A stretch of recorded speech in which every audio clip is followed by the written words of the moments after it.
Bonjour Christophe, Christophe Rondelet, directeur du golf de Seignos.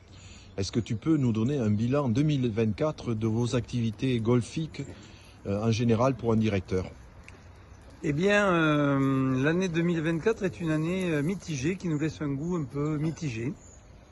D'abord au niveau climatique, ça a été un peu complexe, des périodes de très fortes pluies, alternance de beau temps pendant la haute saison estivale, un mois de juillet où finalement on tire notre épingle du jeu et un mois d'août un peu plus compliqué. Une fréquentation un peu en baisse, un meilleur prix moyen. Donc un sentiment un peu mitigé pour cette saison 2024. Au point de vue économique, donc c'est quelque chose qui est un petit peu en difficulté. Au point de vue sportif et environnemental, qu'est-ce que vous pouvez en tirer comme conclusion? Alors au niveau sportif, nos équipes ont répondu présentes dans quasiment toutes les catégories. On n'a que des maintiens et on a joué la gagne. Donc on a joué la gagne chez l'équipe 1. On a joué la gagne et les seniors montent en deuxième division nationale. Donc aujourd'hui nous avons toutes les équipes garçons en deuxième division nationale et mieux, puisque notre équipe 2 garçons est en première division, mais elle n'a pas pu jouer le titre. Elle s'est retrouvée à gagner un match de barrage pour sa survie. Donc une année sympa. Au point de vue environnemental, quelles sont les nouveautés avec un super greenkeeper, Jean Ruas? Quelles sont vos nouveautés à Seignos, qui est quand même un des golfs les plus réputés de France? Alors aujourd'hui, le golf de Seignos est labellisé bronze de la biodiversité. Donc c'est un partenariat de la Fédération française de golf avec le Muséum d'histoire naturelle.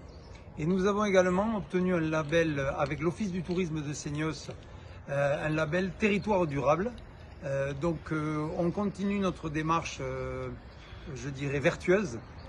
Objectif d'ici 2 ans, aller vers le label argent de la biodiversité. Et puis un engagement avec le territoire pour une pratique beaucoup plus durable de nos activités. Très bien. Et maintenant, sans cacher de secret particulier, vous avez une responsabilité au niveau du grand groupe Résonance. Est-ce que vous pouvez nous en dire un mot sur tous les golfs signature Résonance? Eh bien oui, j'ai été nommé, j'ai eu la chance d'être nommé au comité directeur du groupe Résonance Golf Collection, où je suis chargé de l'expérience client et du produit. C'est-à-dire que lorsque je me déplace sur un de nos golfs, je dois juger si nous sommes en parfaite cohérence avec l'idée que la marque Résonance Golf Collection fait de ces golfs. Super. Et quels sont les projets pour 2025 qui va arriver très rapidement, Christophe? Eh bien, je ne trahirai pas un secret, puisque au niveau local, on a une ambition, c'est d'être gestionnaire du golfe de Molietz. Il y a une délégation de service public qui est en discussion à l'heure actuelle. Résultat des courses avant la fin de l'année 2024, je l'espère, ce qui fait un gros challenge à relever. Je le souhaite et je croise les doigts pour que Résonance Golf Collection soit retenue pour la délégation de service public du golfe de Molietz pour les 15 ou 18 prochaines années. Super, de belles ambitions pour le directeur, le golf, Résonance. Merci Christophe de cette interview, merci beaucoup. Merci à vous.